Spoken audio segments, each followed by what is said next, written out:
les femmes, on a envie de raconter des histoires. On voit arriver dans les équipes de cinéma des femmes qui se sont dit mais le son ça m'intéresse, il y a des cadreuses, il y a des directrices de photographie. Offrir au monde tous ces récits manquants, toutes ces femmes, toutes nos mères, toutes ces femmes noires qui n'ont pas eu la parole.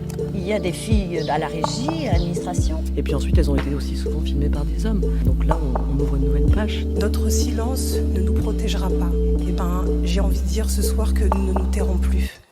Ça a commencé en 2019, avec des visages d'adolescentes pailletées et des couleurs mauves.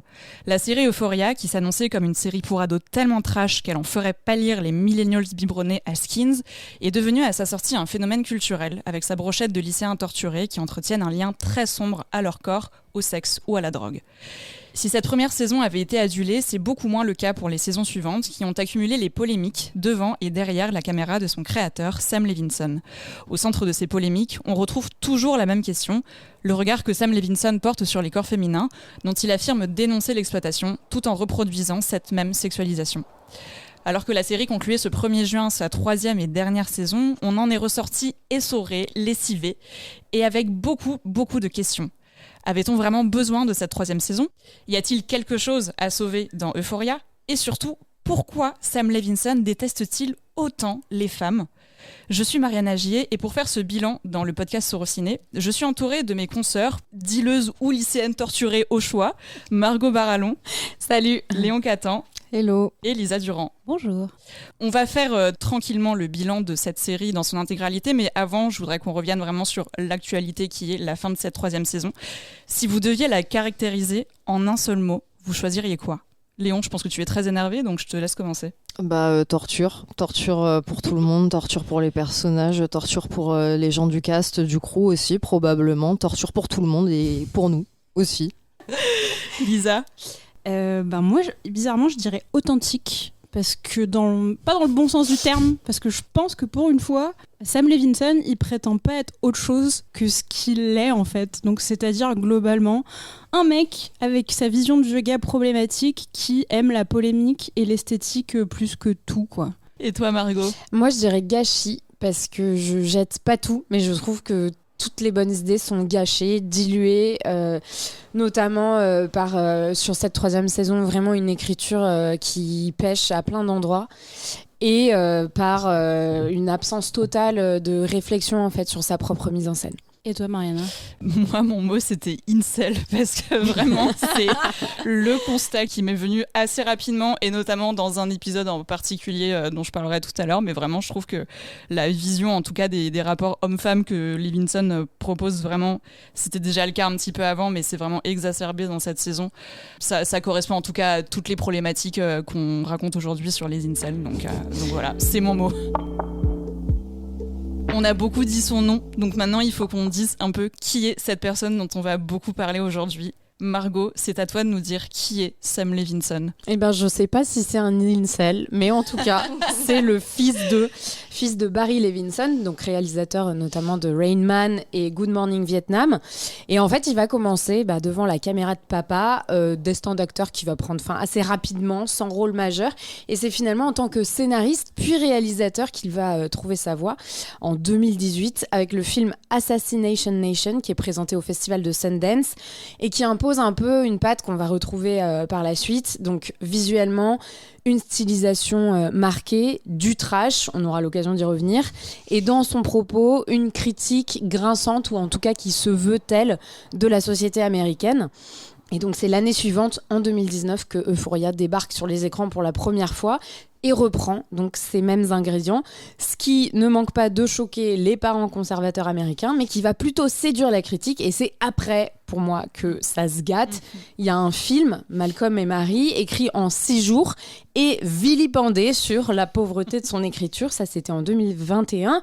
2022, 2e saison d'Euphoria qui commence déjà à faire tiquer sur la représentation des femmes. Et alors, apothéose l'année suivante avec la série The Idol, qui est précédée quand même d'une enquête longue comme le bras du magazine Rolling Stone sur le comportement problématique de Sam Levinson lui-même et de The Weeknd, le chanteur qui joue l'un l'un des rôles principaux dans The Idol.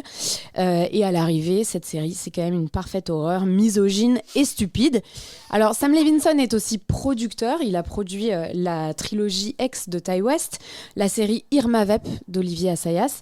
Mais désormais, en fait, il est surtout connu pour la réputation qui se trimballe à Hollywood et sur les réseaux sociaux, celle d'un homme qui met surtout en scène des fantasmes malsains, qui évince à peu près toutes les femmes sur son passage. Alors, on peut citer la photographe Petra Collins, dont le travail est à l'origine de l'identité visuelle des 2 premières saisons d'Euphoria, qui a été remerciée avant le début du tournage. La scénariste et réalisatrice Amy Seymetz, remerciée elle aussi, elle devait être la réalisatrice de The Idol au départ. Ou encore l'actrice Barbie Ferreira, inoubliable Kat dans Euphoria, qui a choisi de partir parce qu'elle le dira elle-même, son personnage n'allait nulle part. Donc bref, Sam Levinson est-il un génie incompris ou un incel sexiste et surcoté ? Je crois qu'ici on a un peu choisi notre camp. Il faut qu'on revienne avant de nous attaquer à cette purge visiblement qu'a été la saison 3 pour nous 4 autour de cette table. Avant ça, je voudrais qu'on revienne sur les saisons précédentes pour faire un petit peu le bilan, puisque donc on va spoiler dans cet épisode de Sorociné, mais bon, certains éléments assez évidents indiquent que cette saison 3 était heureusement la dernière, chose qui a d'ailleurs été confirmée par Sam Levinson et par HBO, donc la plateforme qui héberge la série. Revenons donc sur ces saisons précédentes dont tu parlais, Margot, notamment la première qui a été quand même assez plébiscitée à sa sortie. C'était pas encore le moment de faire toutes les critiques qu'on fait depuis sur le regard que Sam Levinson porte notamment sur les femmes. Je voulais savoir donc qu'est-ce qui pour vous fait que cette première saison a autant été un phénomène à sa sortie en 2019 et surtout est-ce qu'à l'époque ça vous avait plu ? Moi ça m'avait beaucoup plu à l'époque et je me souviens que c'est la toute première série que j'ai chroniquée à la radio à l'époque sous vraiment les ricanements de vieux mecs. Et en fait, il y avait ce truc de « Ah, encore un machin pour ado ». Et puis, c'est inutilement... Enfin, c'est trash dans une pure volonté marketing et tout ça. Et moi, j'avais vu autre chose dans la série. Et ce que je trouvais intéressant, c'était qu'elle décrivait... Alors, dire qu'elle décrit le quotidien et le mal-être des ados, c'est faire une généralisation qui n'a pas lieu d'être, mais en tout cas, c'était un certain état d'esprit, un certain mal-être pour des jeunes qui, en gros, grandissent à l'ère, pour moi, des sextos, quoi. Et de la nudité permanente et comment on se positionne par rapport à ça. Et je trouvais ça assez intéressant, bien abordé, j'aurai l'occasion d'y revenir, mais notamment via le personnage de Cassie qui a été totalement dévoyé depuis. Mais donc je me souviens aussi d'un produit quand même HBO ultra premium, très bien produit, avec une musique dingue, avec une identité visuelle qu'à l'époque, selon moi, on ne sait pas encore qu'elle a été pompée sur quelqu'un d'autre. Moi, vraiment, je suis assez emballée par la série et par une espèce de flamboyance. Et en fait, un mélange d'hyper-réalisme sur les sentiments et finalement de quelque chose de, au contraire, pas du tout réaliste visuellement. Et il y a plein de gens qui ont dit mais aucun ado ne s'habille comme ça et ne se maquille comme ça pour aller au lycée. Et j'entends, mais en fait, c'était pas le propos selon moi. Là, je pense que la notion vraiment du fantasme, en tout cas, elle est très affirmée et je pense qu'on peut reprocher beaucoup de choses à cette série et déjà à cette saison, mais je trouve que faire le procès d'Euphoria en disant c'est pas réaliste sur la manière dont les ados vivent leur quotidien, pour moi c'est pas un argument. Enfin vraiment. Vraiment, le mec fantasme en fait des années d'adolescence, des années de lycée. Donc à partir de là, heureusement, nos adolescences n'ont pas ressemblé à ça. Et pour moi, ça reste assez évident, quoi. Léon ? Moi, je suis entièrement d'accord avec toi, Margot. Mariana, tu parlais de Skins dans l'introduction. Moi, je pense vraiment que c'est le Skins de cette génération. Skins, on l'a beaucoup plébiscité pour le côté sulfureux, mais en même temps assez vrai. En fait, effectivement, c'était encore une fois des adolescents qui ressemblaient à peu près à des adolescents par rapport aux sitcoms américaines, mais qui avaient quand même des vies beaucoup plus déglinguées que les nôtres. Et en même temps, les sentiments étaient super intenses et du coup très justes quand justement t'es adolescent et que t'as du mal à réguler tes émotions. Et on retrouve beaucoup ça dans Euphoria et avec quelque chose de très contextuel pour le coup, quelque chose de très dans l'air du temps, donc cette espèce de mal-être qui se déploie dans la génération post-11 septembre, l'esthétique Y2K qui est vraiment revenue à la mode ces dernières années, toute cette DA, cette culture numérique aussi, et puis une actrice très tendance et très appréciée qui est Zendaya quand même. Du coup, je pense que ça va peut-être aussi plus parler des fois que des séries très utopiques comme Sex Education qui sont bien mais pour d'autres raisons. Là où des fois, quand on est adolescent et même quand on est jeune adulte et même quand on est adulte tout court dans ce monde, et en fait on a peut-être envie d'avoir des séries qui font écho à ce qu'on traverse. Et du coup c'est pour ça que j'avais beaucoup aimé la saison 1. Je trouvais qu'il y avait des réflexions très novatrices sur l'addiction, sur la transidentité, etc. Et que justement quand Sam Levinson a commencé à prendre un rôle de démiurge dans la saison 2 où il a totalement arrêté de travailler en collaboration avec ses actrices, ça se sent en fait, et c'est là qu'on voit cet écrasement de l'esthétique, de la plastique vraiment sur les personnages, quoi. Puis voilà, la suite on la connaît et de toute façon le sujet reste ouvert. Et toi Lisa ?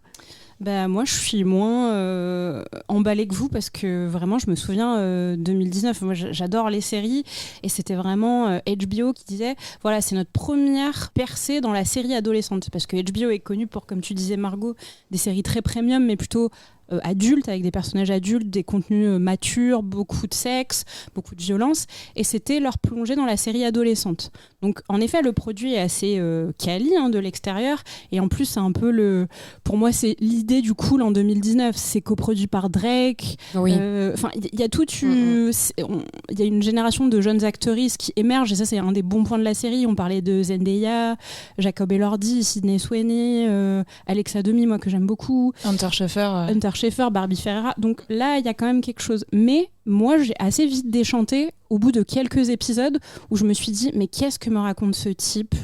Et surtout, moi qui adore les séries, et je trouve que c'est un des b.a.-ba de l'écriture sérielle, c'est avoir un minimum d'empathie pour ces personnages et essayer de les comprendre.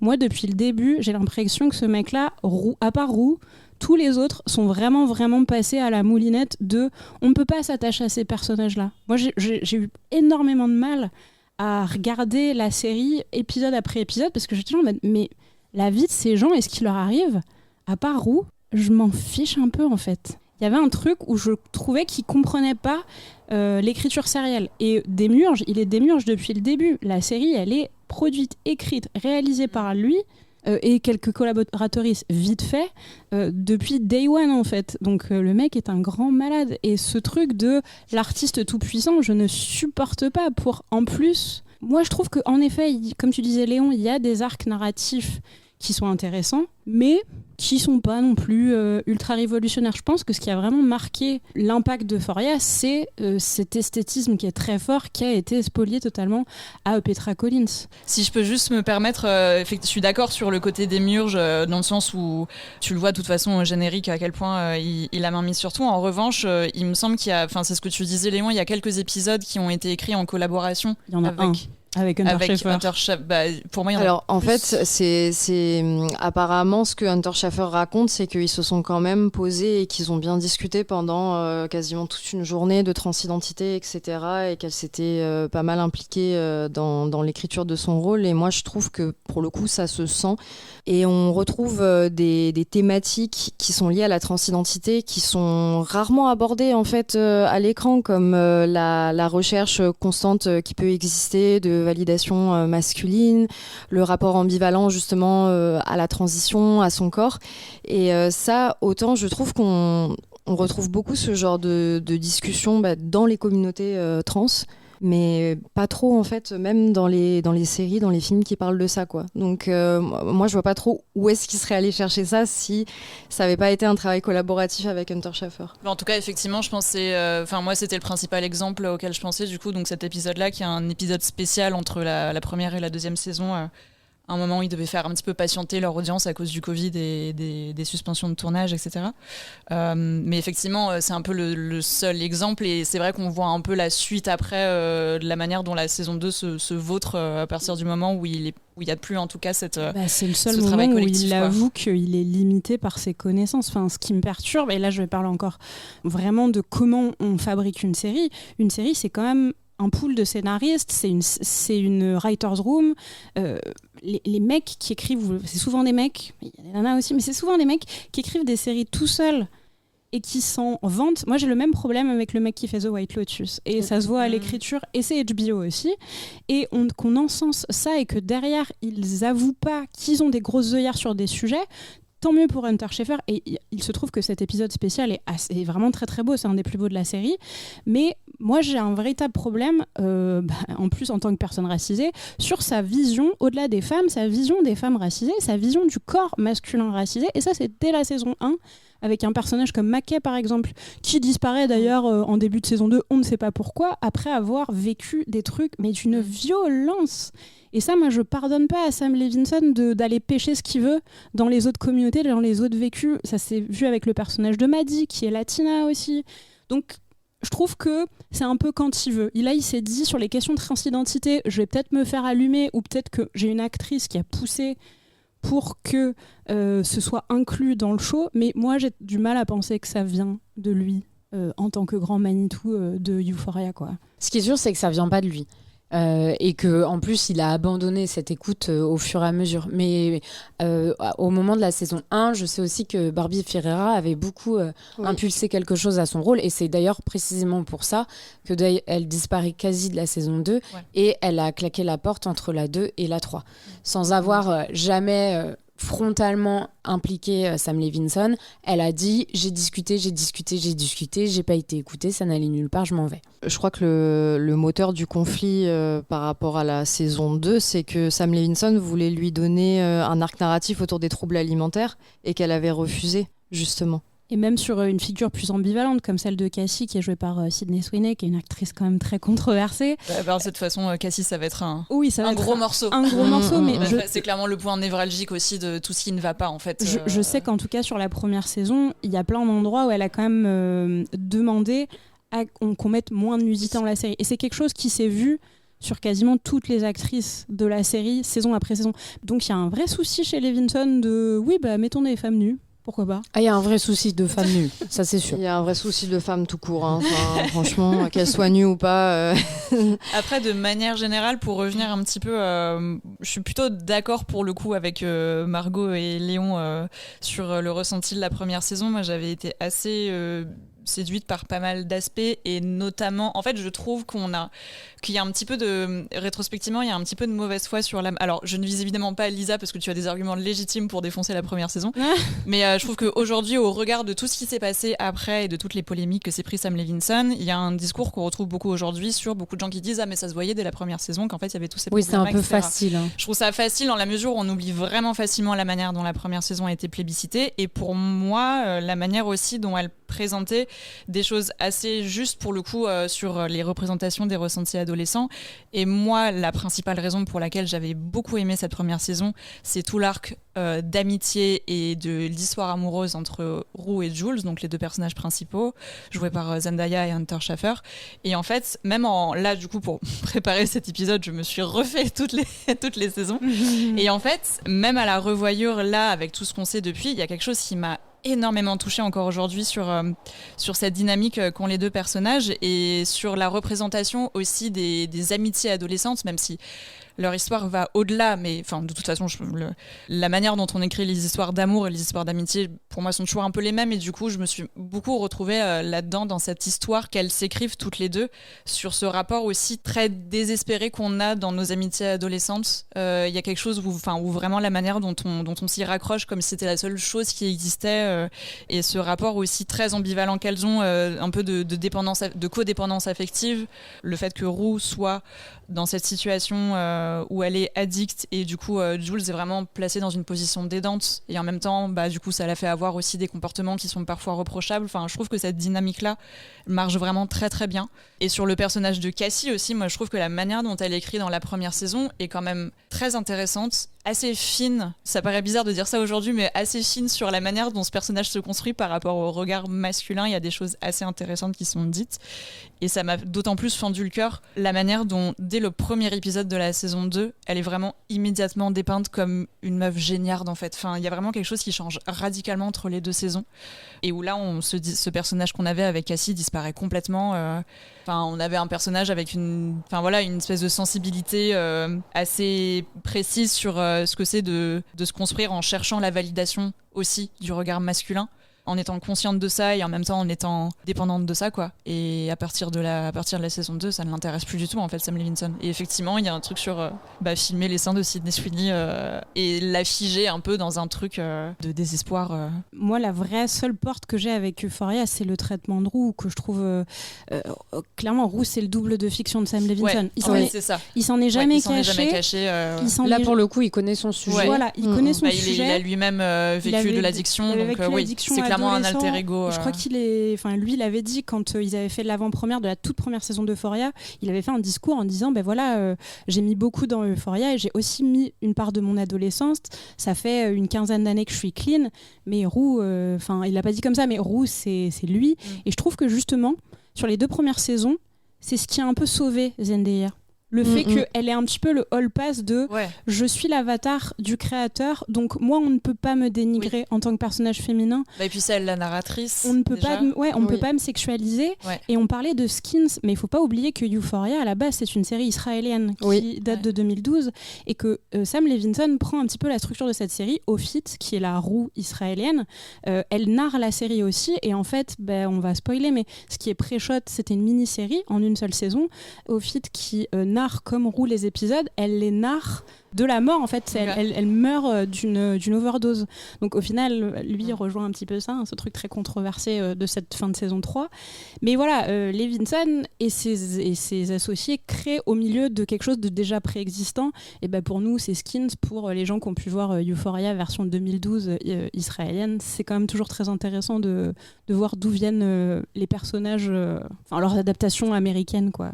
On n'a pas vraiment parlé d'Assassination Nation, qui est sorti avant Euphoria, et où je retrouve justement pratiquement tous les éléments en fait d'Euphoria, puisqu'on suit un groupe d'adolescentes, dont une adolescente trans.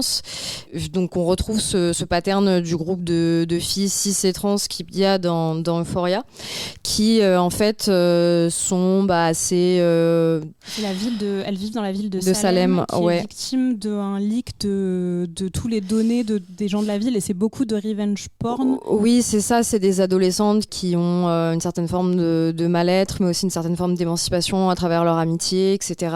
Des goûts assez fantasques, on a encore les néons, toute cette esthétique-là. Et effectivement, comme tu le dis, Lisa, au bout d'un moment, elles finissent par être target par toute leur ville. C'est un peu ce truc de, justement, les adultes qui s'en prennent aux jeunes filles en leur faisant porter le chapeau de tous les maux de la société, avec l'héroïne, justement, qui a un moment où elle regarde la caméra et elle dit... ne me blâmez pas parce que vous avez des problèmes, moi je viens d'arriver ici en fait. Et c'est vraiment le ton, c'est vraiment les bases d'Euphoria. Et donc Margot, tu l'as dit, après la première saison, il y a des projets annexes pas mal décriés, surtout Malcolm et Marie, donc ce film qui présente d'une certaine manière l'avantage de concentrer tous les défauts qu'on pouvait déjà reprocher à Sam Levinson sur la première saison d'Euphoria.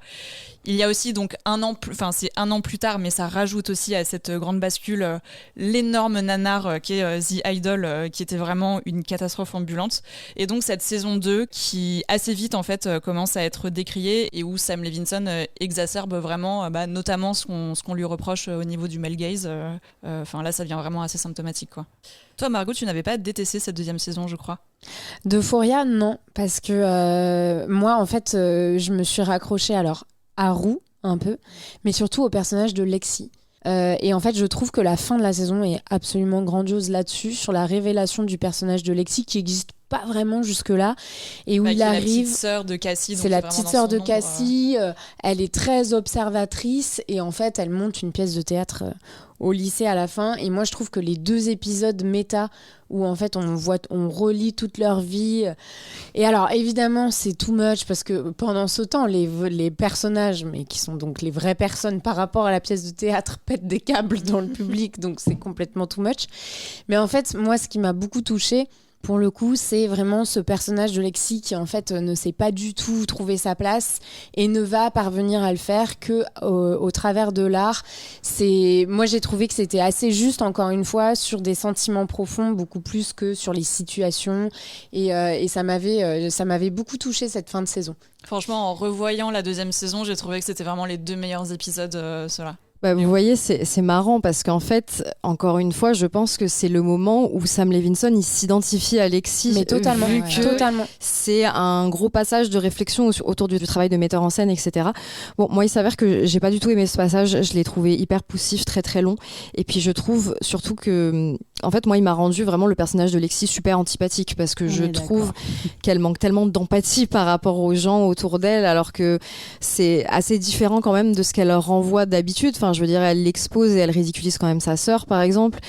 Ouais, je sais pas, en fait, son comportement m'a gênée et je trouve que justement, c'est très révélateur de comment est-ce que Sam Levinson il voit les gens en fait comme du matériel pour faire de l'art, quitte à les faire souffrir en fait. Et c'est aussi une position qui réaffirme dans Malcolm et Marie via le discours de Malcolm qui se lance dans des longues diatribes sur ce que l'art doit être et que l'art doit être subversif et irrévérencieux et en fait on s'en fiche, machin. Parce que juste pour recontextualiser, Malcolm et Marie, ça raconte donc un réalisateur qui revient de sa cérémonie, la première de son film, et qui a oublié de remercier sa petite amie, sa compagne Zendaya, de qui il s'est inspiré de toute son histoire d'addiction pour écrire son film. Et effectivement, c'est aussi ça qui a beaucoup joué à rendre Sam Levinson mondialement, médiatiquement très antipathique, puisqu'il a vraiment tout ce discours de en fait, on n'arrête pas de venir me chercher, on me tire à la manche pour essayer de me faire dire des trucs. Et ce qui est d'autant plus terrible aussi, c'est que son personnage, je me souviens plus de l'acteur,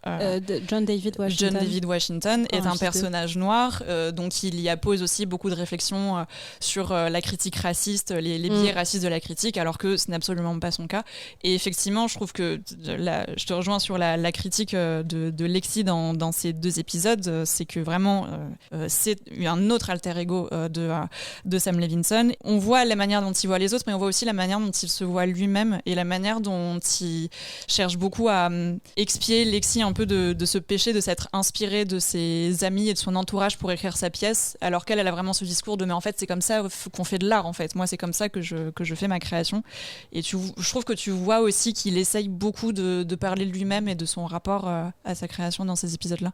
Oui, et pour ajouter à ça, encore une fois, sur cette pièce de théâtre qui est un peu 2 poids 2 mesures, parce que oui, on fait une critique de l'hypermasculinité d'un personnage comme Nate, par exemple, mais on arrive à en rire. Et dès qu'on arrive sur les personnages féminins, notamment Cassie, qui rejoue sa persona sur scène, qui rejoue cette fameuse scène de fête foraine sur le carrousel, là, ça fait rire personne, vraiment. C'est juste poussif, c'est juste violent.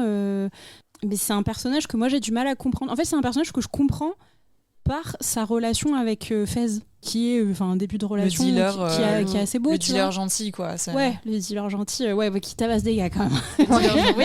Mais comme il tabasse Nate, on est tous assez contents. C'est jubilatoire. Tout le monde est Qui n'a pas tabassé Nate à ce stade, j'ai envie de dire. Dans sa tête. Non, mais il a ce côté un peu caricatural de dealer au grand cœur, quoi, grosso modo. C'est le dealer de roue, mais il a pas trop envie de lui filer de la drogue non plus. Ça marche parce que Angus Cloud, qui est mort pour le coup, était un comédien qui était tout choisi pour ce rôle-là. C'est lui qui donne beaucoup d'humanité à ce personnage-là, qui pouvait être un peu casse-gueule, en effet. Et je voudrais juste revenir, tu parlais dans la pièce de théâtre de cette scène de critique de la masculinité dans les vestiaires. Il y a quelque chose qui me dérange énormément à ce moment-là, et c'est quand même quelque chose qu'il y a dans la série pour le coup vraiment depuis la saison 1 avec le personnage de Nate et de son père Cal. C'est le fait d'associer l'hyper-virilité à des tendances homosexuelles refoulées, quoi. Et ça, c'est vraiment quelque chose qui, je trouve, est dans plein de films, dans plein de séries. Par exemple, rien que là, je pense à American Beauty, par exemple, où en fait, le personnage le plus viril, le plus violent, ça va toujours être le gay refoulé. Donc finalement, c'est plus de la faute des hommes hétéros, en fait. C'est de la faute des gays qui s'assument pas. Ouais, et puis dans le même sens aussi que l'homosexualité refoulée du père, parce qu'il revient là-dessus dans la 2e saison, mène directement au fait qu'il devient un agresseur sexuel, quoi. À la pédocriminalité. Qui est fasciné par les très très très jeunes adolescents. Donc là-dessus, oui, c'est vraiment un des plus gros faux pas, je pense, de la série. Et l'arc de rédemption, dans la saison 2 du père de Nate, où il a quand même tout un arc à lui sur secours. Il n'a pas pu vivre son vrai lui, et on nous montre des flashbacks de lui jeune avec son amour de jeunesse. Mais tu vas me faire croire que ça excuse tout, que ça excuse être un pédocriminel, le fait que t'aies pas pu vivre ton homosexualité? Non. Moi, j'arrive pas à raccorder parce que toute cette séquence-là d'introduction, elle est tellement romantique dans la manière dont s'est présenté, et c'est vraiment un amour qui ne s'est jamais accompli. Et quand tu relis ça à l'ouverture de la première saison, qui est une scène de viol donc du père sur le personnage de Jules, en fait ce n'est pas la même personne. Enfin, il y a un truc qui ne matche pas sur le fait de raccorder. Mais ça, c'est quand même la grande problématique de la série, c'est que les personnages d'une saison à l'autre ne matchent pas. D'un épisode à l'autre. C'est un épisode de Dallas, en fait. Mais en fait, c'est ça, c'est qu'il adore prendre des tangentes, en fait. Et déjà, ça se voyait, et c'était très pénible dans la deuxième saison, que ce soit si maintenant on partait dans le passé de Cal pendant hyper longtemps, ou alors si on donnait 3 minutes à Dominique Fike pour qu'il chante sa chanson de fuckboy à la guitare qui est abominable. Mais juste alors ça, pourquoi avance rapide non mais vraiment pourquoi et en fait ça vient de la chance. Mais du coup et lié à cette tangente, en fait on voit aussi vraiment dans la saison 2, là où c'était très anglais quand même, série pour adolescents avec des accents thriller. Enfin, je veux dire, dans la saison 1, des fois, Nate, il fait des trucs où tu te dis, il fait des trucs de Ted Bundy qui avait genre 20 ans de plus que lui, quoi. Enfin, mec, tu as 17 ans. Et dans la saison 2, vraiment, on est à cheval sur 2 registres, parce que ça se voit vraiment que on veut plus partir sur une histoire de dealer et de mafia, etc. Avec une intrigue, avec un focus beaucoup plus sur Fez, son frère Ash. Son frère. Oui, d'ailleurs, c'est toute une intrigue autour Ash, on n'en entend plus jamais parler. Parce qu'il meurt. Oui, bien sûr, mais on aurait pu quand même évoquer le fait que le Boog est mort alors qu'il avait 10 ans, quoi. C'est quand même assez terrible. Donc ouais, en fait, ça commence à dérailler, quoi. Et je trouve que soit on est très réceptif à cette hybridité que je trouve pas très bien maîtrisée, soit on s'emmerde. Et franchement, si on s'emmerde, la saison 3 est encore plus longue. Le truc, c'est que je pense que ce qui sauve sur le grand public Euphoria, c'est la mégalomanie quand même de Lee Vinson, de sa mise en scène, qui est une mise en scène qui tourne à vide assez vite, mais le mec a quand même, on va pas lui enlever, des refs, des choix de caméra avec son directeur de la photo, Marcel Rêve. Puis même sur la saison 2, il fait beaucoup ça. Il y a beaucoup de surplace. De gimmicks. Il y a tellement de références. Il y a beaucoup de gimmicks de réalisation. Et je pense que lui s'éclate plus dans ce fameux épisode où Roux, elle court, mais pendant, je sais pas, 20 minutes, non ? Où elle s'enfuit. Pour moi, c'est le seul bon épisode. Ouais. Voilà. Moi, cet épisode-là, pour le coup, je trouve assez magistral. Ce que je veux dire, c'est que le mec, il a une idée de ce que c'est un peu un high concept visuel. Et il l'étend. Et sur la saison 3, c'est un des trucs où il est pas trop mauvais. Mais le reste, c'est quand même assez catastrophique. Enfin, on a plus vendu cette saison 2 en plus sur le fait que, comme ils avaient énormément d'argent vu le succès de la saison 1, ils avaient tout shooté en Ektachrome Kodak, c'est-à-dire en pellicule. C'est-à-dire ça coûte une blinde et demie en fait de shooter 8 épisodes de 1 heure d'une série. Et sur la saison 3, pareil, Kodak a littéralement fait une mixture pour le chef opérateur, donc Marcel Rêve, d'un produit qu'il ne vendait pas. Donc on est quand même dans cette idée de c'est HBO qui produit, c'est cool, c'est toujours coproduit par Drake. Donc voilà, on surfe sur cette idée du cool.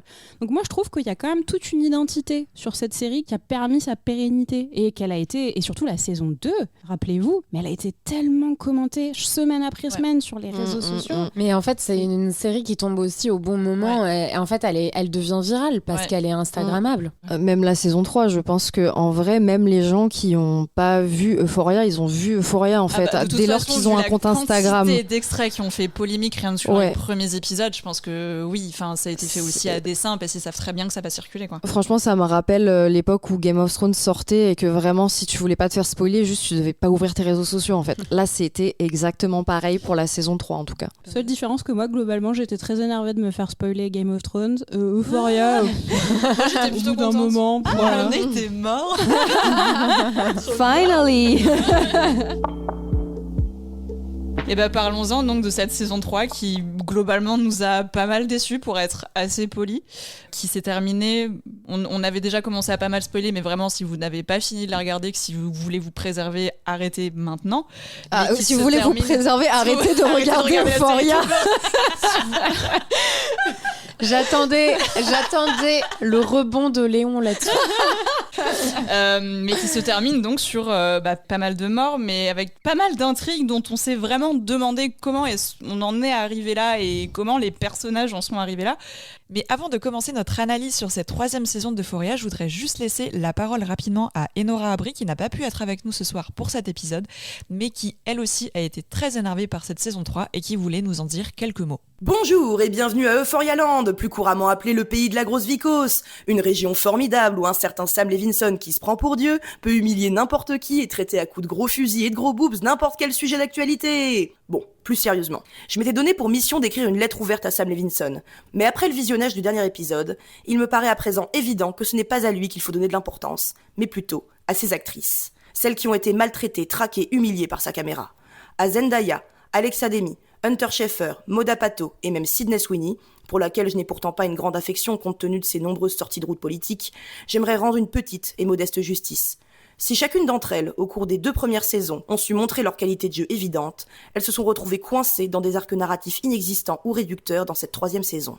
Sam Levinson, qui depuis le départ se prend pour leur créateur et s'approprie la réussite de leur carrière, a décidé de faire d'elle des parodies outrancières de l'image qu'il avait déjà fabriquée en s'appuyant sur sa misogynie crasse. Et bien évidemment, chacune de ces images n'est guidée que par une chose, le sexe. Passons sur le fait que nous n'avons pas vu plus de 3 mètres de tissu pour habiller toutes ces actrices dans la série, et revenons au scénario, si tant est qu'il y en ait un. Rue travaille pour un proxénète. Jules est enfermée dans une relation avec un sugar daddy dont nous ne savons rien. Cassie devient star de OnlyFans et est managée par Maddie. Point. Je laisse à mes amis de Sorociné le soin de détailler chacune de ces plotlines malmenées pour m'intéresser à la seule qui échappe à l'industrie du sexe, Lexi. Puisqu'elle n'est pas sexualisée, Sam Levinson la laisse de côté, comme il l'avait déjà fait dans les précédentes saisons. Nous ne la voyons que quelques fois, se faire marcher dessus, comme cela semble être la caractéristique de son personnage. Nous savons qu'elle travaille dur en tant qu'assistante scénariste à Hollywood, et surtout, qu'elle est vierge. Information étant glissée au cours d'un dialogue absolument lunaire. Et c'est bien évidemment elle que Sam Levinson décide de sauver. Cette jeune femme qui n'a pas fait comme les autres, qui a su se préserver, notez ici l'importance des guillemets, qui n'a pas cédé à l'envie ou à l'argent facile. Elle aura le droit à sa petite illumination. Ainsi, Sam Levinson finit son terrible tableau basé sur la sempiternelle distinction entre la vierge et la putain, entre celle que l'on doit sauver et celle que l'on doit punir. La série donc qui joue sur le gros gap de production entre les 2 saisons, donc la série capitalise là-dessus en se tenant donc 5 ans après la fin de la saison 2, donc 5 ans après la fin du lycée. Nos petits adolescents torturés sont devenus grands mais non pas très très bien finis. De grands adultes torturés. Ouais, exactement. A commencé du coup par l'arc narratif de Rue, donc Zendaya qui est toujours là et qui elle navigue dans une espèce d'intrigue de mafia / western parce qu'elle est devenue donc mule au début de la saison. Margot, je crois que ça t'a pas déplu. Moi, ce qui m'a pas déplu, c'est l'esthétique western. Je trouve par exemple que le début du premier épisode est génial. Elle est dans une voiture, elle est coincée à la frontière entre le Mexique et tout ça. Je suis doublement d'accord. Vraiment, je trouve que, en fait, moi j'adore le western. Du coup, je suis là, bring it on, babe. Je suis avec toi. En revanche, tout l'arc narratif un peu polar autour du trafic de drogue, mon niveau de Balek était extrêmement élevé. Et en fait, je parlais tout à l'heure de la cohérence des personnages et tu le disais très bien Lisa, on est quand même beaucoup resté sur Euphoria grâce à Rue et à la thématique des addictions. Ça disparaît complètement, mais sans être résolu, c'est-à-dire qu'on n'est pas face à un personnage clean, sobre, ou qui est toujours on the verge et peut-être peut retomber et tout ça. Et donc, en fait, on n'en a plus rien à foutre. On n'en a plus rien à foutre de ces addictions. Ça n'apparaît plus et ça va revenir d'un coup d'un seul dans le dernier épisode. Ouais. Donc, on a dit qu'on spoilait. Elle meurt. Et en fait, elle meurt sans avoir replongé, en réalité. Ouais. Elle se fait avoir par son ex-boss, lui-même mafieux, propriétaire de club de striptease. Cow-boy noir. Le cow-boy noir. Elle ingère du fentanyl à son insu. Voilà, en fait. exactement. Et pour le coup, là, il y a enfin un éclair dans cet arc narratif qui est que je trouve que sa mort est magnifique. Oui, dans le sens où elle est pas du tout... elle est douce, entre guillemets, mais en fait, elle est pas du tout... on aurait pu se vautrer dans un truc très doloriste, trash, machin. Dieu merci. Nous n'en sommes pas là. Ça. Mais moi, je trouve qu'il y a un vrai problème d'écriture, en réalité, sur cet arc narratif. Et en fait... Pour moi, c'est d'autant plus problématique qu'il y en a un autre qui s'esquisse, qui est vraiment celui de la rédemption, où en fait, elle tombe un peu dans la religion, elle voit Dieu partout, elle voit chaque rencontre, et notamment celle avec Alamo, le cow-boy noir, comme un signe de Dieu. Elle commence, tout commence, elle atterrit un peu dans un ranch texan au bout du monde où tout D'extrême droite. D'extrême droite, totalement. Et donc il y a un truc là-dessus que moi j'aurais pu trouver intéressant s'il avait été vraiment creusé, mais en fait il est dilué dans tellement de trucs que je trouve ça très dommage, quoi. Bah, justement, je trouve ça hyper frustrant parce que cette mort de Roux est super belle en fait et elle m'a vraiment touchée et je me dis mais l'impact émotionnel que ça aurait eu si le reste était bien. C'était une bonne série. Si c'était une bonne série en fait. Une bonne saison. Et justement, j'ai vu des gens tacler les détracteurs de la série en disant non mais ça fait parfaitement sens que Roux elle meurt d'une overdose, etc. Et je suis d'accord en soi. Je vais refaire une analogie avec cette série, mais c'est comme dans Game of Thrones en fait. C'est totalement bon spoil. C'est totalement crédible que Daenerys elle devienne folle à la fin. C'est juste qu'en fait il y a rien qui nous a amené là. Exactement. On n'a pas ressenti en fait ce basculement, ce qui fait que c'est pas cohérent avec ce qu'on nous a montré jusque là. Et du coup même si cette mort elle fait sens, on ressent pas son inévitabilité. Il y a pas de tension avec ça pendant la saison. Et en plus de ça, elle intervient quand même mi-épisode. En fait, on a l'impression que c'est une manière pour Sam Levinson de se débarrasser de son personnage. Il se débarrasse de ses personnages un à un d'ailleurs parce qu'il ne l'intéresse plus pour rester sur son histoire de western à la con quoi et partir sur vraiment 1 heure supplémentaire où il y a juste des mecs qui se tirent dessus et on s'en fout profondément. Donc c'est quand même pas anodin. Elisa, tu Oui, moi je suis assez d'accord avec ce qui a été dit. Évidemment, on sent que au final, c'est pour ça que moi je trouve que Levinson c'est une énorme fraude et que c'est pas du tout un visionnaire. C'est qu'il rend hommage. Et c'est pour ça que j'ai dit que le mot pour définir cette saison, c'est authentique, parce qu'il rend hommage, je pense, au cinéma qu'il a fait, qu'il a biberonné, c'est-à-dire un cinéma hollywoodien, des grands espaces, de la violence, du nettoyage des communautés amérindiennes, de communautés politiques très polarisées, et tout en ayant une esthétique qui est plutôt de cinéastes européens qui ont filmé le Grand Ouest américain. Moi, quand je vois ce premier épisode, je pense à Wim Wenders, je pense à Paris, Texas. J'ai l'impression qu'il a vu Paris, Texas, il s'est dit pas mal. C'est pas mal ce bleu-là. Et moi, j'adore cette première séquence de elle dans la bagnole, ça dure 10 minutes. Ouais, c'est trop bien. Je me suis dit, cette voiture qui bascule à la frontière, qu'est-ce que ça veut nous dire ? Est-ce que ça veut nous dire que, comme tu le disais Margot, on a un personnage qui va être sur un fil toute une saison ? Et j'aurais tellement adoré que ce soit ça. Et que le moment où elle rentre au strip club et qu'elle bosse pour Alamo et qu'elle replonge, mais finalement, vu qu'il y a des strippeuses beaucoup plus droguées et problématiques que Roux, finalement, son addiction un petit peu vacillante n'est plus du tout traitée. Puis elle replonge dans... Moi, je me pour moi, en tout cas, elle prend de la drogue dure. Parce qu'elle sort avec Angel. Angel, ouais. Et enfin, toutes les strippeuses qui lui proposent de la coke.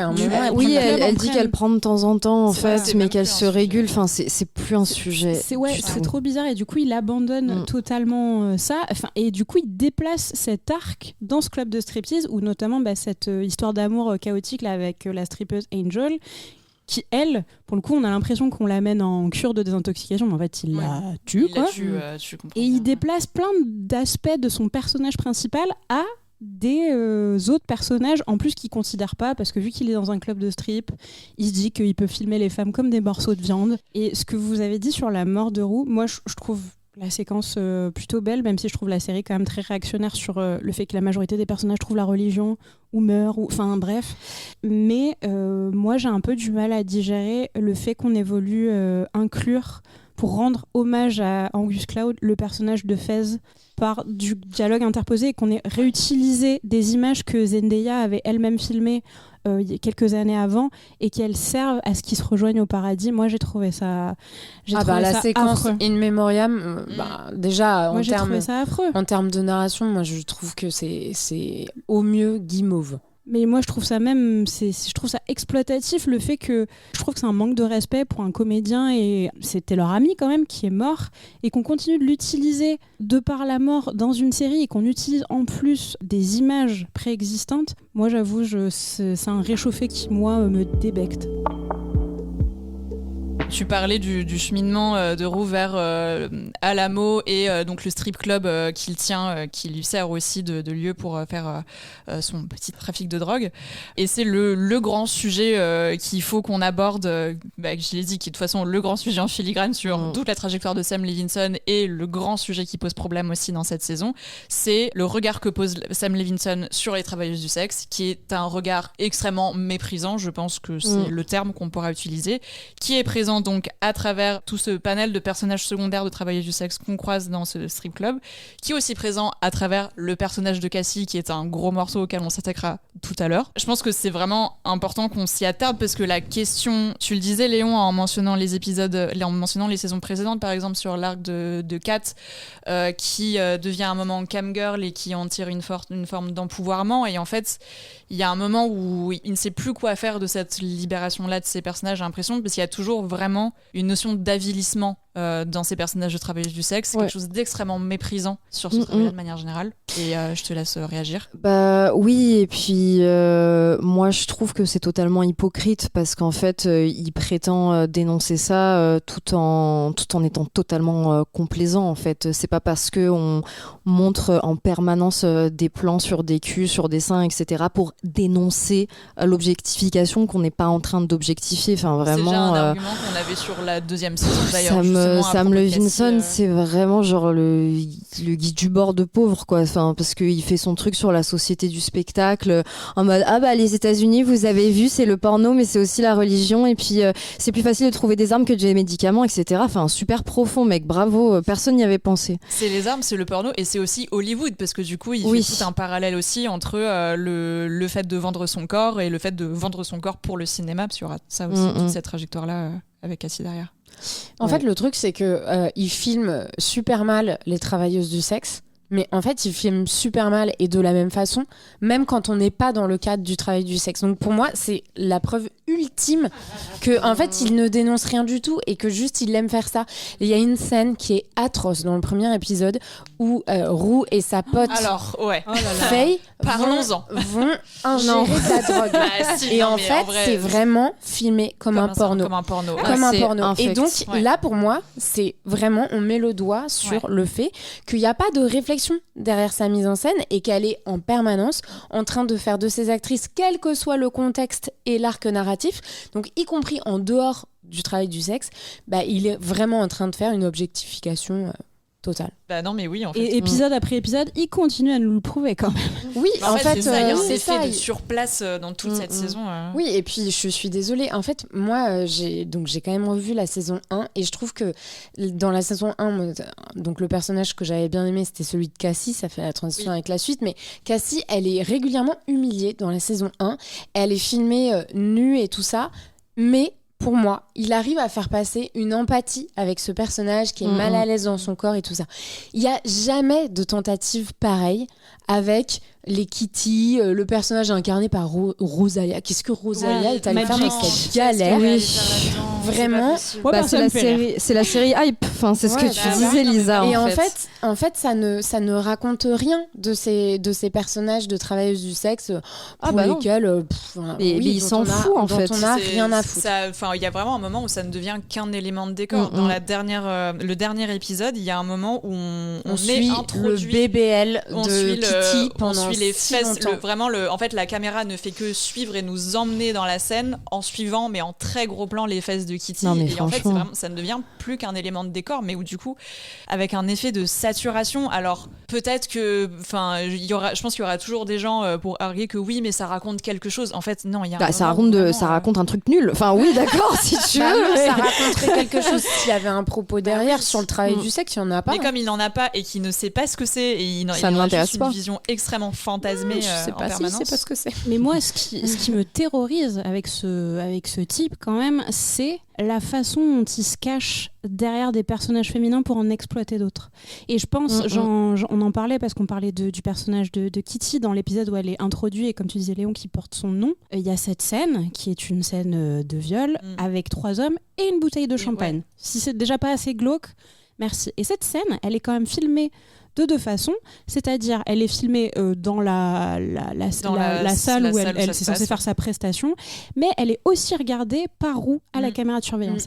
Et là, ce que justifie Levinson, c'est que Rue, elle ne dit rien, mais du coup, en tant qu'employée, en tant que presque maquerelle, elle valide ce regard-là. Et c'est déjà présent quand elle rencontre Alamo dans le premier épisode, où elle est là en mode, en fait, je suis au paradis, il y a que des bitches, et comme je suis lesbienne, une femme racisée... Les fameuses lesbiennes vues par Sam Levinson. Exactement. Et du coup, les fans comme Sam Levinson les désirent. Il peut cacher tous ces fantasmes de vieux boug blancs là derrière ce personnage qui est son double de fiction. Et ça, c'est pas recevable. Et même chose du personnage de Maddie, qui est moi mon personnage préféré.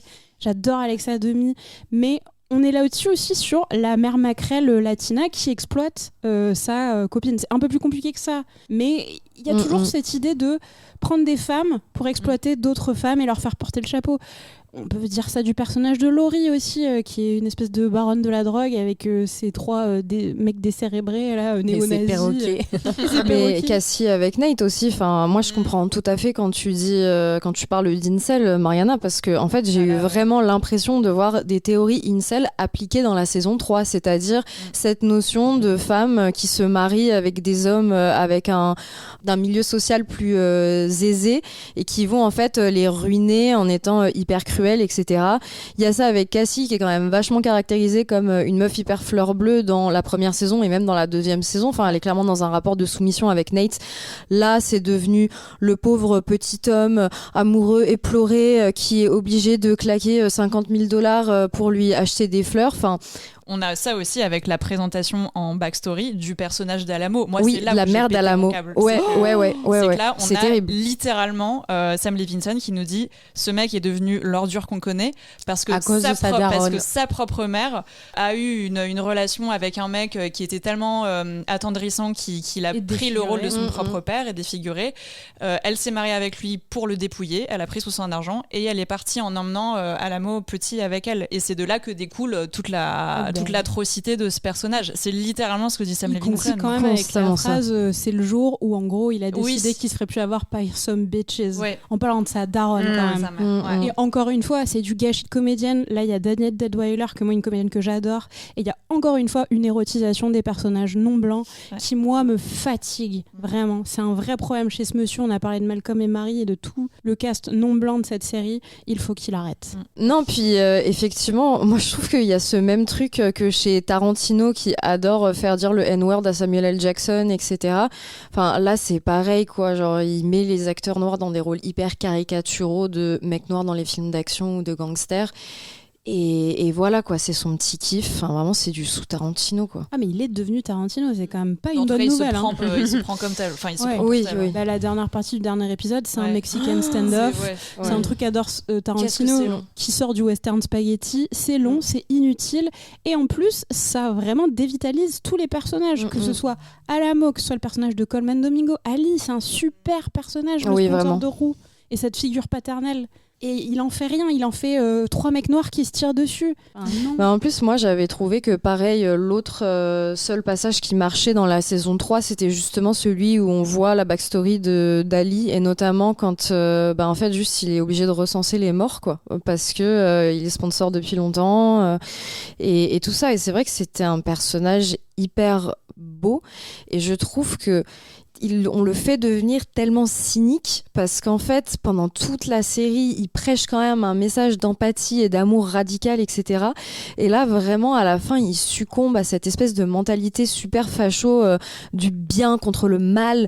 Et du coup, il faut se faire justice soi-même et machin. Et franchement, on perd l'ADN de ce personnage et ce qui faisait vraiment sa particularité et son côté super touchant pour devenir juste un énième héros de film d'action qui venge au hasard sa meuf, sa fille qui s'est fait buter par un mec violent, quoi. Enfin, c'est vraiment, on n'avait pas besoin de ça, quoi. Ouais, et ben, du coup, il y a un rapport d'hypersexualisation et de surviolence sur des personnages d'hommes noirs. Encore une fois, moi, ça va être ma marotte sur Levinson, mais c'est pas possible de pas le voir, en fait. De se dire oh là là, oui, c'est un peu gimmicky, c'est un peu pulp et tout. Non. Là, on parle vraiment d'une scène où il y a 4 mecs afro-américains qui se tirent dessus et qui sont au choix des macros, au choix des gangsters, des drogués repentis qui deviennent des gangsters. Donc en fait, on s'en sort jamais, quoi. En fait, moi j'ai l'impression qu'il essaie de nous raconter que justement il n'y a pas d'échappatoire. En fait, on en revient toujours à la violence, quand bien même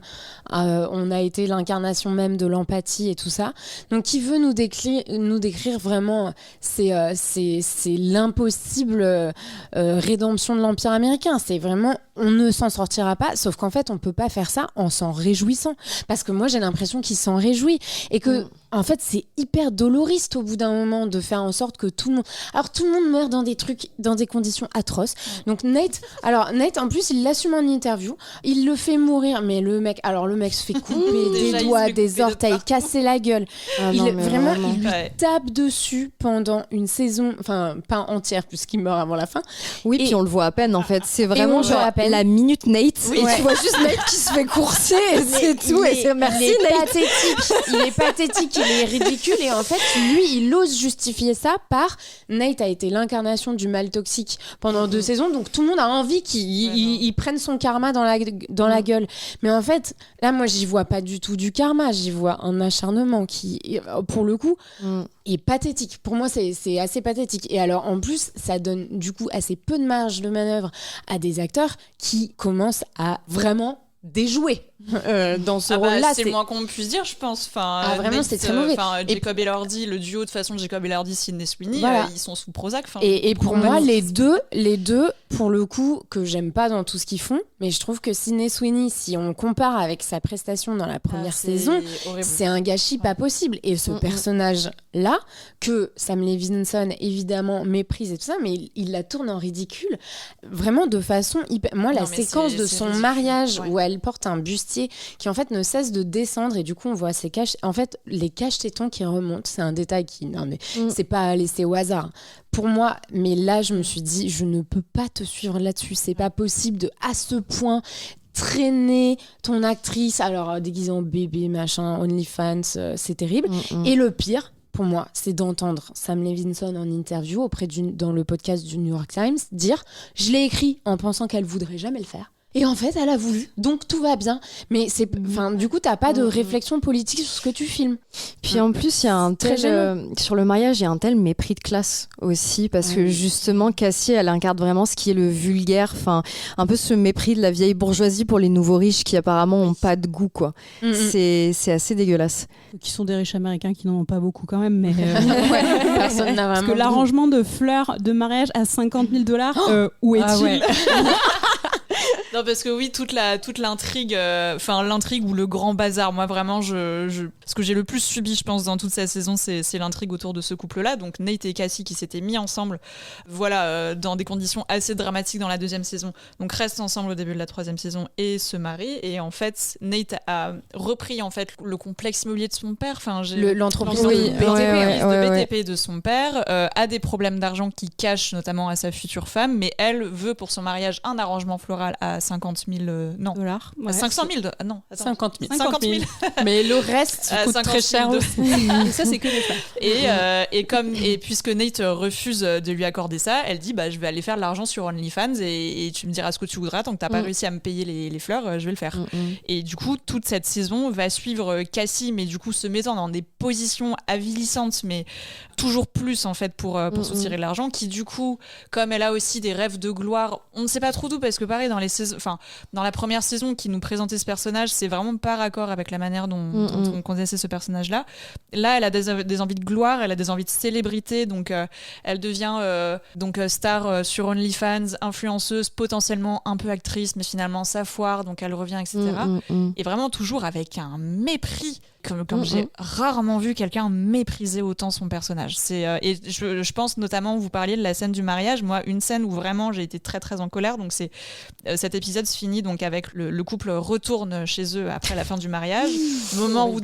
Premier moment où Nate se fait tabasser par du coup ce mec à qui il doit beaucoup d'argent. Et en fait, il y a une scène qui dure très longtemps où on a en fait en arrière-plan Nate qui est en train de se faire casser la gueule hyper violemment, et Cassie juste devant qui elle s'est fait un peu casser le nez, qui a un petit peu de sang sur le visage, et qui pisse pas mal le sang, et qui est surtout en train, mais de geindre quand comme je un l'appelais bébé, quoi. quand je tout à dis l'heure. vraiment qu'il en fait une géniarde, c'est pas par misogynie, c'est que c'est vraiment ce qu'il est en train d'en faire. Et elle est en train de geindre au premier plan en disant c'était mon mariage, je voulais un beau mariage, avec en arrière-plan Nate qui continue à se faire casser la gueule. C'est un plan qui est volontairement extrêmement comique. Et moi, pareil, c'est là où j'étais là, genre en fait, moi, je peux pas suivre la manière dont tu méprises ce personnage. C'est Déjà dans la saison 2, il en avait fait une espèce de Marie-Madeleine qui l'iconisait. oui.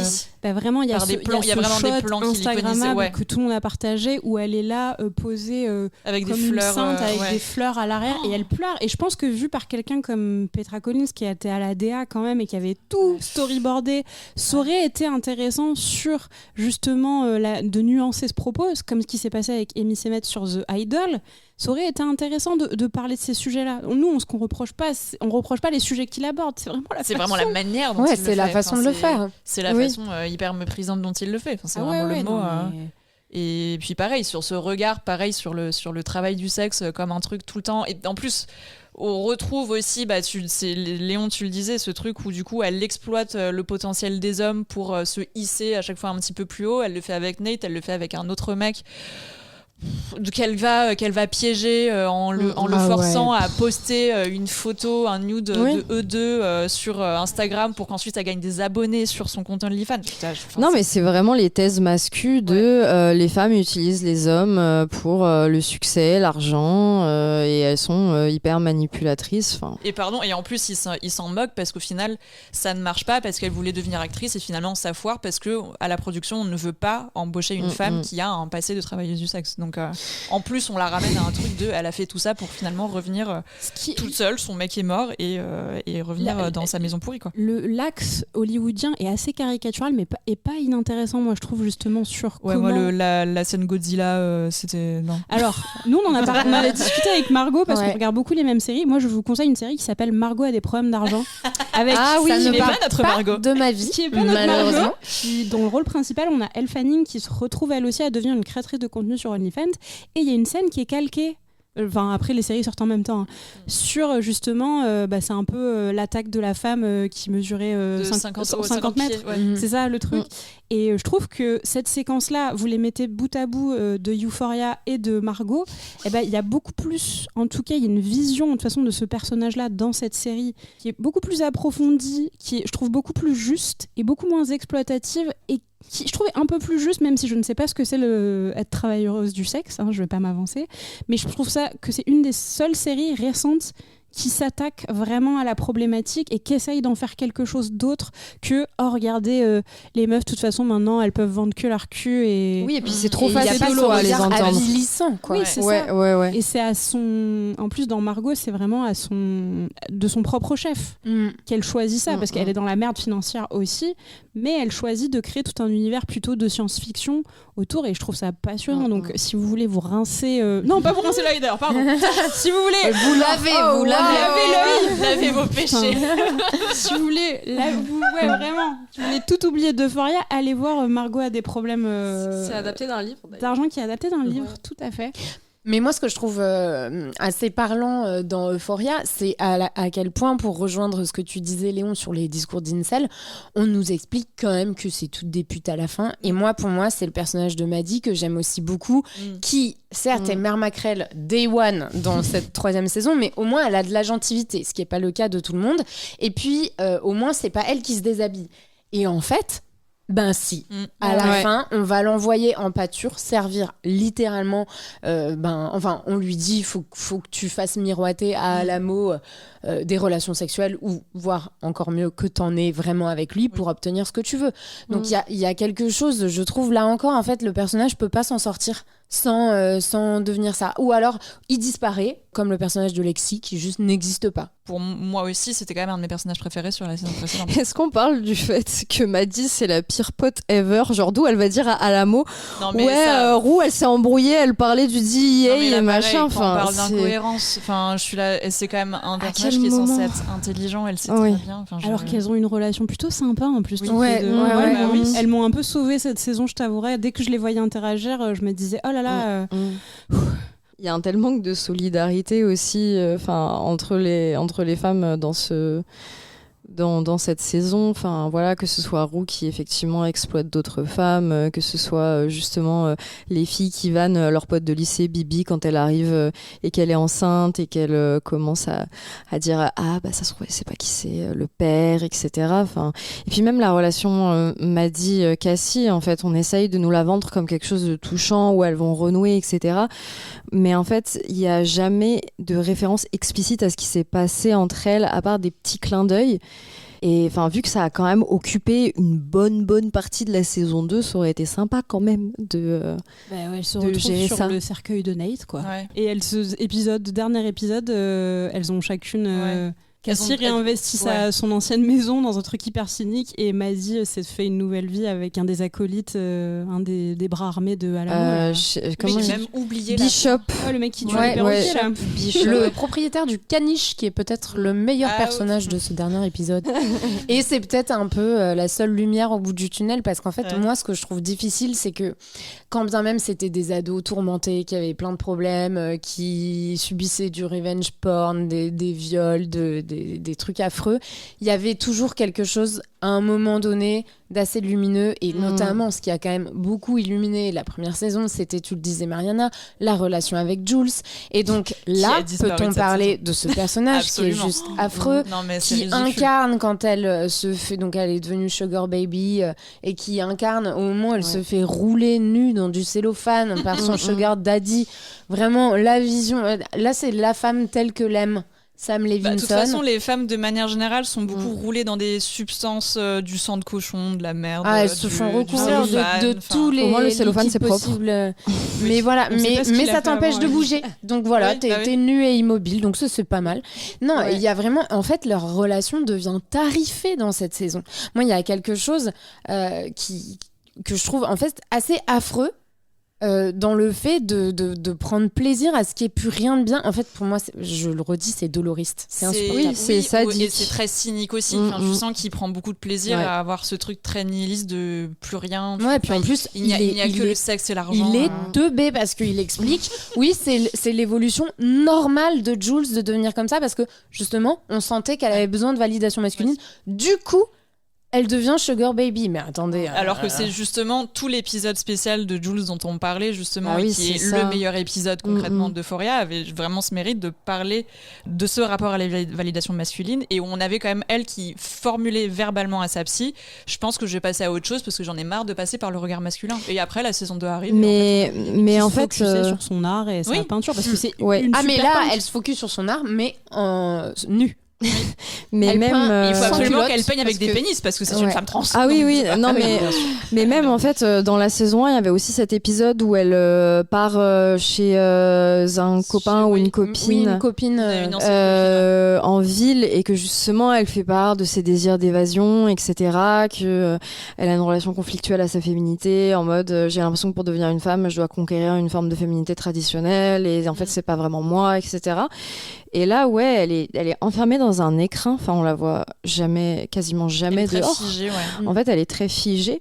Et son corps, il est statuifié. Enfin, il est rendu alien, en fait, au spectateur. Enfin, il y a presque une espèce de trucs malsains transhumanistes en mode waouh, les personnes trans elles ont réussi à transcender le genre, etc. Enfin, et ce que le chirurgien d'ailleurs le dit, c'est parfait. Même c'est tellement malaisant ce moment. Une créature dans un c'est ça exactement. Et du coup qui était assez transphobe pour moi aussi. Enfin, il y a vraiment ce truc où du coup elle fait un date donc avec ce type qui devient son sugar daddy, qui est chirurgien plastique et qui lui dit en plus il fait toute une fixette sur le fait qu'elle a fait sa transition avant d'avoir eu sa puberté, donc il y a tout un truc où il dit du coup tes pores sont pas développés, etc. Et il a ce truc où il dit toi et moi on a transcendé les lois de la nature, et vraiment avec ce truc très très bionique quoi. Enfin c'est très très elle a un côté très froid comme un cyborg en fait. Le Ken 2.0. Enfin, vraiment il y a un truc, on en parlait de la pédocriminalité, il y a quand même un délire sur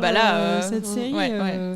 Et puis ça culmine dans cette scène où elle va sur le set là de la série sur laquelle bosse Lexi, et qu'elle fait cette peinture avec des femmes qui ont des pénis. Et franchement, c'est une scène qui est hyper décontextualisée, et apparemment ce qui se dit, c'est que on est était censé parler dans cette saison de chirurgie, de réassignation de genre, et qu'en fait Jules allait peut-être se faire opérer. Et du coup, ce qui aurait un peu plus expliqué cette scène de la peinture, puisque ça met en question son rapport à son corps, à ses parties génitales, etc. Sauf que là, en fait, ça fait juste caprice d'artiste. Enfin, ça n'a aucun sens. En plus, elle en fait aussi un personnage très capricieux parce qu'elle sait très bien, elle doit peindre un tableau pour le décor d'un set d'émission. Et on lui dit plusieurs fois, en plus c'est Lexi qui lui obtient ce plan, il lui dit il faut que tu fasses un truc assez consensuel, enfin voilà, juste un truc que ferait une artiste lambda. Et elle peint ce truc qui est très provocateur et refuse après de le retoucher. Et je trouve que ça en fait un personnage hyper antipathique parce que t'es là, c'est pas compliqué. On lui dit fais un Georges Seurat, elle fait un Georges Seurat avec des beats en érection quoi. Et après elle fait un Jackson Pollock dessus, elle nous envoie. Mais c'est un mouvement artistique. Après, moi, je valide. J'étais très contente moi de voir cette peinture, j'avoue. En plus avec un truc très réac derrière, en mode personne va oser lui dire frontalement que c'est pas bien parce qu'elle est trans. Comme si, à Hollywood et dans le cinéma en particulier, on passait notre temps à chouchouter les personnes minorisées. Non, en fait, juste super ton taf et c'est bisous quoi. Et qu'est-ce que vous avez pensé du coup de cette toute dernière scène où Ali se rend donc dans cette espèce de ferme religieuse réac où se trouvait Roux, donc au début de la saison 3, avec une espèce de rédemption, réconciliation. Qu'est-ce que vous comprenez vous de cette dernière scène ? En fait, pour moi, elle creuse vraiment le sillon dont je parlais tout à l'heure, c'est-à-dire qu'il n'y a pas de rédemption possible, dans le sens où ils font la prière parce qu'il va il va manger avec eux, ce qu'avait fait Roux dans le premier épisode. Il dit un peu le bénédicité et tout ça. Et là, il a une vision de Roux. Alors moi, je déteste ces trucs où les morts reviennent. Ça m'agace. On est d'accord. Bref. Et c'est insupportable. Insupportable. Et en fait, là, pour moi, il y a vraiment un propos de Sam Levinson qui continue de nous dire de toute façon, c'est pas là non plus qu'on va avoir la paix.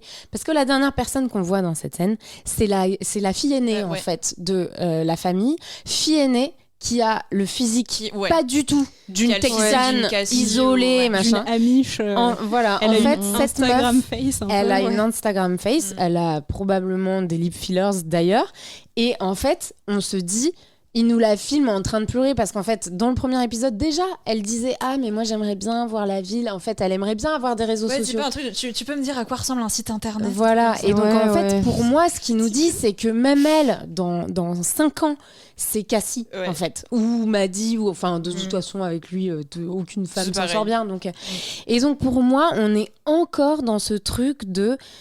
Mais tout le monde est doomed, quoi. Et en fait, au bout d'un moment, cette espèce d'esthétique de la déglingue, ça me saoule. Ça me saoule. Mais en plus de ça, je veux dire, il a pas de face, quoi. Parce que cette série, elle sort dans un contexte où Trump, il est au pouvoir, où du coup, il y a une résurgence de groupes religieux haineux aux États-Unis qui s'en prennent à des minorités. On se retrouve aussi avec une crise des opioïdes qui continue comme jamais, au point où ça a fait baisser l'espérance de vie aux États-Unis. Et en fait, lui, il nous montre quoi ? Il nous montre des anciens addicts qui pètent des câbles et qui décident de buter des gens et qui décident de plus avoir d'empathie pour personne. Il nous montre des jeunes en train de crever, mais avec vraiment une irresponsabilité. Parce que oui, je suis d'accord qu'il faut montrer ce genre de choses, qu'il faut montrer la mort, qu'il faut montrer la galère, qu'il faut montrer que l'addiction c'est moche, etc. Mais tu le fais pas de manière comme ça, juste pour servir à un plot.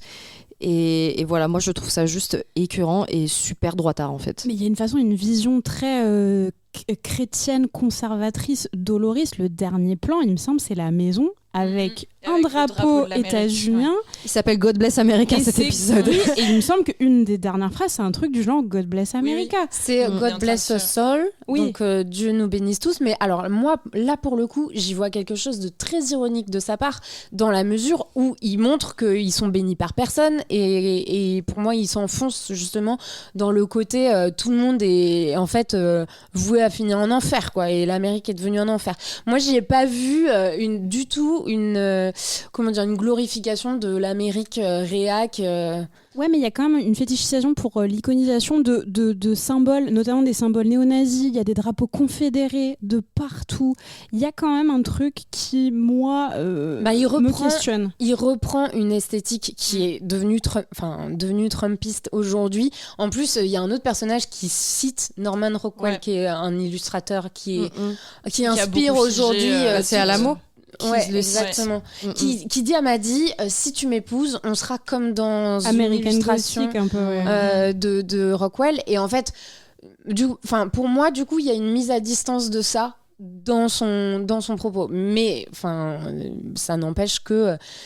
En fait, il a pas grand-chose à en dire. Mais oui, en fait, j'ai l'impression que même si il se retrouve probablement pas à 100% dans le discours qu'il fait de la religion, en fait, il prend vraiment, je trouve, les travers de certains westerns qu'il y a pu y avoir à l'ancienne où vraiment t'avais des cow-boys blancs qui voyaient l'Amérique comme des terres à conquérir et du coup tout ce qui se trouvait dessus, tous les peuples, les autochtones, etc. comme des choses déjà et juste à éradiquer avec une notion très fixe et réac du bien et du mal. Et en fait, j'ai vraiment l'impression qu'on retrouve ça en fait.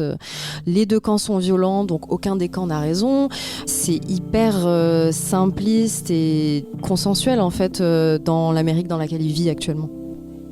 Sur ces belles paroles, c'est donc la fin de cet épisode. Merci beaucoup les filles. Merci. Vous l'aurez compris, on ne vous recommande pas vraiment le visionnage de la saison 3 d'Euphoria. Vous pouvez juste écouter cet épisode à la place. Vous aurez à peu près une idée de ce à quoi ça ressemble. Dans tous les cas, si cet épisode vous a plu, n'hésitez pas à nous laisser, comme toujours, 5 étoiles sur votre plateforme d'écoute préférée et un petit commentaire qu'on adore toujours lire. Et pour le prochain épisode, on va revenir sur la filmographie d'une réalisatrice qui fait actuellement l'objet d'une rétrospective à Paris. C'est personne d'autre que Céline Sciamma. À bientôt.